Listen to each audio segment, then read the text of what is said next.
الحمد لله رب العالمين والصلاة والسلام على سيد المرسلين وعلى آله وأصحابه أجمعين أما بعد. قال الله تبارك وتعالى في القرآن المجيد والفرقان الحميد: أعوذ بالله من الشيطان الرجيم بسم الله الرحمن الرحيم.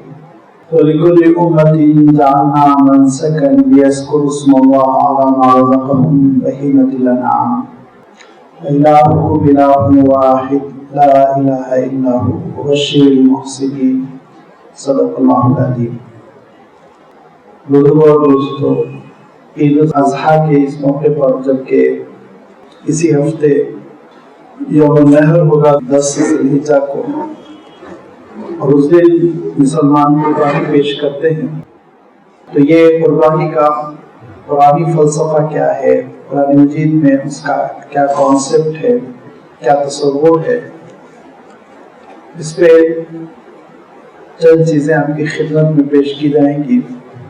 ان میں پہلی چیز تو یہ ہے کہ اللہ تعالیٰ نے دیگر اور عبادتوں کی طرح قربانی کے سلسلے میں یہ بات ارشاد فرمائی کہ قربانی اس امت کے ساتھ خاص نہیں ہے، بلکہ پچھلی امتوں میں بھی اللہ تعالیٰ نے قربانی کو جاری و ساری کیا تھا، قربانی کا حکم دیا تھا. وَلِكُلِّ أُمَّةٍ جَعَلْنَا مَنْسَكًا، ہر امت میں ہم نے منسک یعنی قربانی کی عبادت کو رکھا تھا. حضرت آدم علیہ السلام کی شریعت سے اگر آپ مطالعہ کریں تو قربانی کا تذکرہ آپ کے ان 2 صاحبزادوں کے واقعے میں ملتا ہے، جس کا اللہ تعالیٰ نے تذکرہ سورۃ المائدہ میں فرمایا. حدیث صحیح میں ان دونوں کا نام حابیل و قابیل آیا ہے، اور کسی ایک مسئلے میں دونوں میں سے ایک کا انتخاب ہونا تھا، سلیکشن ہونا تھا. تاریخ کی روایتوں میں وہ مسئلہ نکاح کا تھا. ازدواجی رشتے سے جوڑنے کے لیے جس خاتون سے دونوں چاہتے تھے وہ اس میں فیصلہ کرنا مشکل ہو رہا تھا. تاریخ کی تفصیل بیان کیے بغیر میں صرف یہ اشارہ کرنا چاہتا ہوں کہ دونوں میں انتخاب جو کیا جائے اس کے لیے جو امتحان رکھا گیا، جو پرکھا گیا، وہ قربانی. اس بار قربانا فتقبل من احدهما ولم يتقبل من الاخر، دونوں نے قربانی پیش کی. فتقبل من احدهما، ایک سے قربانی قبول کر لی گئی، وَلَمْ يَتَقَبَّلْ مِنَ الْآخَرِ، دوسرے کی قربانی قابل قبول نہیں قرار پائی، اللہ تعالیٰ نے قبول نہیں فرمائی. قَالَ إِنَّمَا يَتَقَبَّلُ اللَّهُ مِنَ الْمُتَّقِينَ، جن کی قربانی قبول ہوئی تھی انہوں نے کہا اللہ تعالیٰ اہل تقوی سے قربانی کو قبول کرتا ہے. اس کا تو سبب بیان کیا گیا کہ قابیل کاشتکار تھے اور کھیتی کرتے تھے، انہوں نے غلے کی اور پھلوں کی قربانی پیش کی. اور حابیل جانور چلایا کرتے تھے، مویشیوں کے وہ مالک تھے، انہوں نے اپنے جانوروں میں سے ایک تندرست اور فرما قسم کے دمبے کی قربانی پیش کی. چونکہ حابیل نیت میں بہت اچھے تھے اور انہوں نے انتخاب بھی بہت اچھے جانور کا کیا تھا، اور قابیل سے چوک ہو گئی، انہوں نے ریجیکٹڈ مال قبول کیا تھا، ریجیکٹڈ مال کو سلیکٹ کیا تھا، قربانی کو چڑھایا تھا. لہذا اللہ تعالیٰ کی جانب سے قبولیت کا اشارہ حابیل کی قربانی کے لیے ہوا. قابیل کی قربانی جو انہوں نے پیش کیا تھا اس کو قبول نہیں کیا گیا. اس پر جھگڑا ہوا، اور آپ جانتے ہیں کہ یہاں تک کہ قابیل نے پھر اپنے چھوٹے بھائی حابیل کا قتل کر ڈالا، اور پھر قتل کرنے کے بعد بہت نادم بھی ہوئے.